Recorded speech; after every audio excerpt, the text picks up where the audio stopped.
सुबह सुबह कहाँ चल दिए साइकिल उठाकर। रात भर खांसी के कारण सोए नहीं हो और सुबह होते ही चल दिए बहादुरी दिखाने। अरे ललिता, तुम समझती नहीं। पिछले 4 दिनों से बेड पर लेटा हूँ। 2 महीने बाद ही मधु की शादी है। पैसे का कोई अता पता नहीं। ऊपर से जो थे वो मेरे इलाज में चले गए। सब कुछ चला जाएगा तो फिर आ जाएगा, लेकिन तुम चले गए तो पूरा परिवार खत्म हो जाएगा। अरे क्या पिताजी हैं? एक तो रात भर खांस खांस कर सोने नहीं दिया और अब 5 बजे से आप लोगों का ड्रामा स्टार्ट हो गया। अरे जब डॉक्टर ने आराम करने को कहा है तो फिर सवेरे सवेरे क्यों कसरत दिखाने पर उतारू हैं? यही जिंदगी है। तुम्हें अभी समझ नहीं आएगा बेटा। जिसका जवान बेटा घर में बैठा हो, जवान बेटी की शादी का पैसा जुटाना हो, वो भला कैसे आराम फरमा सकता है? अरे लेकिन डॉक्टर ने आपको धुएं से दूर रहने की सलाह दी है और चाय की दुकान बिना धुएं के तो हो ही नहीं सकता। जब तुम्हें इतनी फिक्र है बाबूजी की, तो फिर तू ही क्यों नहीं दुकान पर चला जाता? ए माँ, तुझे पता है ना, मुझे चाय बेचना बिल्कुल पसंद नहीं है, समझी? लेकिन अगर तू कहती है तो पिताजी के ठीक होने तक मैं चाय की दुकान पर चला जाऊंगा। राजू रमेश की चाय की दुकान पर जाकर चाय बेचने लगता है, लेकिन राजू हमेशा सोचता कि किस तरह से ज्यादा पैसा कमाया जाए ताकि उन लोगों की दरिद्रता दूर हो सके। तभी राजू का दोस्त गट्टू वहां आकर बैठ जाता है। और भाई कैसा है तू? आज चाचा नहीं आए दुकान पे? अरे यार, वो पिताजी की तबीयत जरा खराब चल रही है तो मैंने सोचा आज मैं ही दुकान पर चलूं। अच्छा भाई, बहुत बढ़िया।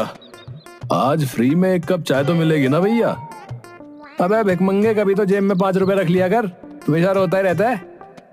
अबे भाषण मत दे अब। तुझे पता नहीं मैंने गुड्डू बाबा को हाथ दिखाया था। जल्दी ही मेरी लॉटरी लगने वाली लाखों की, तब तेरा सारा उधारी चुकता कर दूंगा भाई। ले कमीने, पी ले चाय। और तेरी लॉटरी पिछले 5 साल से लगी रही है। भाई वो तो तेरे जैसा हो यार। लेकिन यार लॉटरी की जरूरत तो मुझे सच में है यार। घर के हालात कुछ अच्छे नहीं है, ऊपर से बहन की शादी। अबे भाई चिंता मत कर, सब काम अच्छे से हो जाएंगे, चिंता मत कर। इधर मधु के ससुराल वाले लगातार पैसों के लिए दबाव डाल रहे थे। देखो समधी जी, मेरा बेटा सुरेश और मधु की शादी 5 लाख रुपए में तय हुई थी। सारे पैसे शादी के 1 महीने पहले तक तुम्हें देने थे, लेकिन अभी तक तुमने सिर्फ 1 लाख रुपए ही दिए हैं भाई। अब देखिए समधी जी, 2 लाख रुपए शादी के लिए रखे थे। सोचा था 2 लाख किसी से कर्ज लेकर मधु की शादी कर दूंगा, लेकिन रखे हुए पैसे भी मेरे इलाज में खर्च हो गए। आपका बड़ा सा ढाबा है, मुझे 1 साल की मोहलत दे दीजिए, मैं आपकी पाई चुका दूंगा। देखो भाई, कान खोल कर सुन लो समधी जी, मैं बिना पूरा पैसा लिए बेटे की शादी नहीं करने वाला। 1 साल तक मेरा बेटा कुंवारा नहीं रह सकता। 1 सप्ताह में पूरे 4 लाख रुपए पहुंचा दो, नहीं तो यह शादी कैंसिल समझो भाई। जगन के जाने के बाद रमेश की तबीयत और बिगड़ जाती है। ललिता गांव का दबंग होशियार सिंह की पत्नी प्यारी से जाकर मिलती है। अरे ललिता दीदी, आज इधर का रास्ता कैसे भटक गई? वो मैं तुम्हारे पास ही आ रही थी बहन। वो मधु की शादी के लिए 4 लाख रुपए की जरूरत थी। भाई साहब को बोलकर दिलवा देती तो मदद हो जाती हमारी। ठीक है बहन, मैं उन्हें बोलती हूँ। प्यारी होशियार सिंह को बोलकर ऊंचे सूद पर रुपए दिलवा देती है। ललिता घर पहुंचकर वो पैसा रमेश को दे देती है। ए लीजिए 4 लाख रुपए, और जगन भाई साहब को जाकर दे दीजिए। शादी की डेट भी फाइनल करके ही आइएगा। रमेश जाकर जगन को पैसे दे आता है। अगले महीने पहले सप्ताह में ही शादी तय हो जाती है। इधर राजू को चाय की दुकान पर एक चोर बिरजू मिलता है। बिरजू एक नई बाइक पर सवार होकर राजू की दुकान के आगे रुकता है और बेंच पर बैठते हुए बोलता है,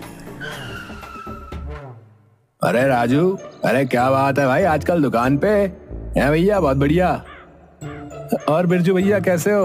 अरे नई बाइक, बहुत खूब। अरे ये तो बस ऐसे ही चलते फिरते खरीद ली भैया, इससे बढ़िया बढ़िया मोटरसाइकिल गोडाउन में खड़ी है। ए राजू, थोड़ा कड़क चाय बनाना है। भाई एक बात पूछूं, तुम हर एक हफ्ते के बाद बाइक चेंज कर देते हो, आखिर इतने पैसे आते कहाँ से? अबे कुछ नहीं भाई, बस नाइट शिफ्ट में काम करता हूँ, और बाकी तो तुम जानते ही हो, हुनर की कोई कमी थोड़ी है बिरजू में। भाई मुझे भी अपने साथ रख लो, हमें पैसों की सख्त जरूरत है भैया। देख भाई, इस काम में रिस्क बहुत है, जेल भी जा सकता है। भाई रिस्क से नहीं डरता, लेकिन पैसे मिलने चाहिए बस। हाँ तो ठीक है, तो आज रात मेरे साथ चल लियो, मेरे पास एक तगड़ा प्लान है। रात में बिरजू राजू को लेकर सेठ करोड़ी मल के यहाँ चोरी करने पहुँचता है। राजू, तू वॉचमैन पर नजर रखियो, ठीक है? मैं दीवार फांद कर अंदर जा रहा हूँ। अरे नजर क्या रखना, वो तो सो रहा है। बाकी तुम बेफिक्र होकर हाथ साफ करो, मैं हूं यहाँ पर। धीरे बोलो, धीरे। हमारे प्रोफेशन में बातों से कम इशारों से ज्यादा काम किया जाता है, समझा? कोई बेवकूफी मत करना, समझे? ओके भाई ओके, आप जाओ, मैं देख लूंगा, सब जाओ। बिरजू दीवार पर चढ़ जाता है। तभी राजू देखता है कि सेठ का कुत्ता बिरजू के पीछे से हमला करने वाला है। हुश, हुश, हुश, हुश। अबे पीछे मेरा पैंट नहीं फटा है, वो सूखे पत्ते पर चढ़ गया था, उसी की आवाज है। हुश, हुश। अबे गूंगे कुछ बोलेगा भी या शश हुश हुश ही करता रहेगा है? तब तक सेठ का कुत्ता बिरजू का पिछवाड़ा नोच लेता है। जैसे तैसे दीवार से कूदकर बिरजू अपनी जान बचाकर भागता है। अरे मार डाला रे, अरे मेरा पिछवाड़ा बुलडॉग ने लहरा दिया भैया। अबे तुम्हें मैंने नजर रखने को कहा था, अबे तू कर क्या रहा था वहां पर? है कमबख्त ने सारे दांत गड़ा दिए। भाई मैं वही तो इशारे से बता रहा था कि पीछे देखो, पीछे। अबे तुम्हारे मुंह में दही जमी थी क्या? है बोल नहीं सकता था क्या? बोलता कैसे? तुमने तो कहा था कि हमारे प्रोफेशन में बात कम इशारों से ज्यादा काम किए जाते हैं। अबे जब जान पे पड़ी हो तो इमरजेंसी में रूल नहीं देखा जाता बे। वैसे जिस तरह से दीवार से कूदे, मानना पड़ेगा तुम भी कुत्ते से कम नहीं। अबे चलो अभी यहाँ से, कल देखेंगे। और वैसे तुम मेरी तारीफ कर रहे हो या मुझे कुत्ता कह रहे हो बे? दूसरे दिन बिरजू और राजू सेठ करोड़ी मल के यहाँ रात में फिर से धावा बोलते हैं। इस बार राजू कुत्ते के लिए हड्डी लाता है, जिसे वो कैंपस में फेंक देता है। कुत्ता हड्डी चबाने लगता है। इधर दोनों सेठ के घर में घुसकर चोरी करने लगते हैं। तिजोरी साफ करने के बाद जैसे ही दोनों बाहर निकलने लगते हैं, कुत्ता एक बार फिर से बिरजू की तरफ लपकता है, जिसे राजू देख लेता है।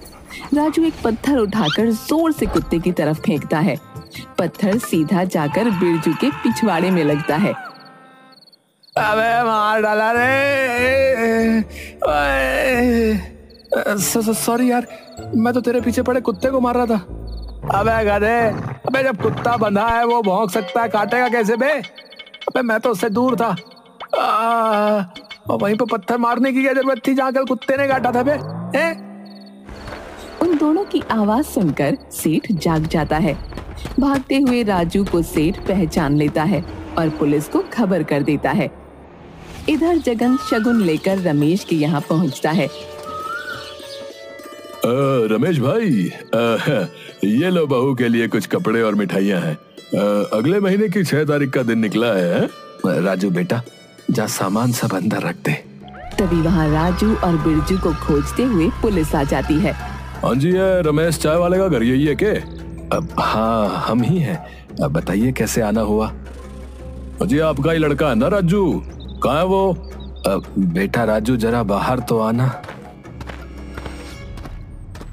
राजू पुलिस को देख सक पका जाता है। पुलिस उसे पकड़कर हथकड़ी लगा देती है।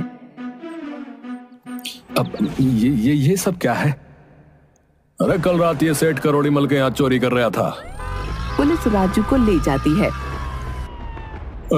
मैं अपने बेटे की शादी किसी चोर उचक्के के यहाँ नहीं कर सकता। कल तुम्हारा पैसा मिल जाएगा, अब मैं चलता हूँ। पर इसमें बेचारी मधु की क्या गलती है? जगन भाई, मैं अपनी पगड़ी तुम्हारे पैर पर रखता हूँ, यह शादी मत तोड़ो। लड़की की शादी टूटने पर समाज में बहुत बदनामी होगी। बदनामी होगी नहीं, बदनामी हो चुकी है भैया। हो सकता है ये 5 लाख जो तुमने मुझे दिए हैं वो भी चोरी गए हो। मैं किसी भी हालत में अब ये शादी तुम्हारे यहाँ नहीं कर सकता, समझे? मधु की शादी टूट जाती है। इधर राजू को 3 महीने की सजा हो जाती है। जेल में राजू सभी को अपने हाथों की बनी चाय पिलाता है। भाई वाह, क्या चाय बनाई है? ऐसी चाय वर्षों के बाद भी। रे राजू, रे तुम इतनी अच्छी चाय बना लेते हो, फिर इस चोर लफंगे के फेरे में कैसे पड़ गए रे? ज्यादा पैसे के लालच में मैं बिरजू के साथ हो लिया। मेरी बहन की शादी भी मेरे कारण टूट गई। रे कोई बात नहीं, कोई बात नहीं। जब जागो तभी सवेरा, समझ लिया? कोई भी काम छोटा नहीं होता, बस उसे पूरी ईमानदारी के साथ किया जाए ना, तो वो तुम्हें मंजिल पर पहुंचा ही देता है। 3 लाख रुपए राजू को जेल से छुड़ाने में लग जाते हैं। ऊपर से होशियार सिंह सूद समेत 6 लाख रुपए रमेश से मांगता है। रमेश का घर तक बिक जाता है। जेल से आने के बाद राजू चाय की दुकान को मसाला चाय के नाम से फिर से खोलता है। शाबाश राजू, बहुत अच्छे। अरे इनसे मिलो, यह है मेरा भतीजा प्रकाश, इसी गांव में टीचर बन के आया है। सोचा तुमसे मिला दूं। आइए सर, ये लीजिए मसाले वाली चाय पीजिए। बहुत अच्छा। इतनी जायकेदार चाय तो शहरों के बड़े बड़े रेस्टोरेंट और कॉफी हाउस में भी नहीं मिलती है। आप शहर में क्यों नहीं ट्राई करते? शहर में खोलने के लिए पूंजी चाहिए, जो मेरे पास अभी नहीं है सर। वैसे मेरे शहर वाले मकान में आगे वाले कमरे में आप चाय की दुकान खोल सकते हैं। और हाँ भाई, जो भी घटेगा बढ़ेगा मुझसे पैसे ले लियो, कमाई होने पर वापस दे देना। रमेश से बात कर राजू शहर में मसाले वाली चाय की दुकान खोल देता है। शहर में दुकान का पहला दिन। अरे भाई, जल्दी से गर्मा गर्म चाय लगा दो, साथ में एक फैन भी दे दियो भाई। है सर, आइए आइए, लीजिए गर्मा गर्म मसाला चाय, और ये रहा आपका फैन। भाई मेरे, क्या बवाल चाय बनाए भैया। अरे भैया, कोई गलती हो गई क्या? कहीं मीठा डालना तो नहीं भूल गया? अरे नहीं रे भाई, अरे सब कुछ एकदम रापचिक है, एकदम कड़क। ऐसी चाय नहीं बनाता यहाँ कोई।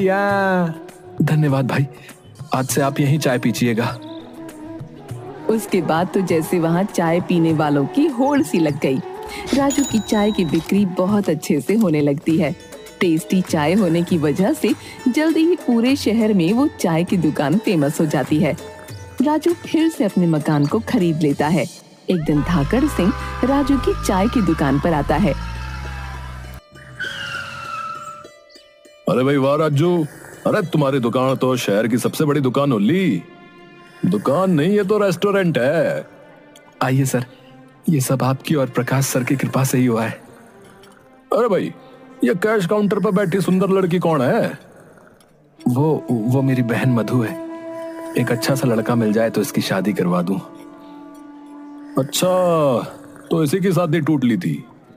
वैसे एक बात बोलूं, मेरा भतीजा प्रकाश, इसके लिए कैसा रहेगा? मेरे भाई साहब तो है नहीं, हमें ही उसकी शादी करनी है। प्रकाश सर जैसा लड़का किसे पसंद नहीं होगा सर। संयोग से पिताजी भी यही हैं। अभी बुलाता हूँ। पिताजी, 1 मिनट के लिए यहाँ आइएगा जरा। अब हाँ बेटा, बोलो क्या बात है? ये है प्रकाश सर के चाचा धाकड़ सिंह। अरे प्रकाश सर को गांव में कौन नहीं जानता, बहुत ही नेक इंसान है। और धाकड़ सिंह जी को तो मैं कैसे भूल सकता हूँ। तुम्हारी रिहाई में इन्होंने हमारी बहुत मदद की थी बेटा।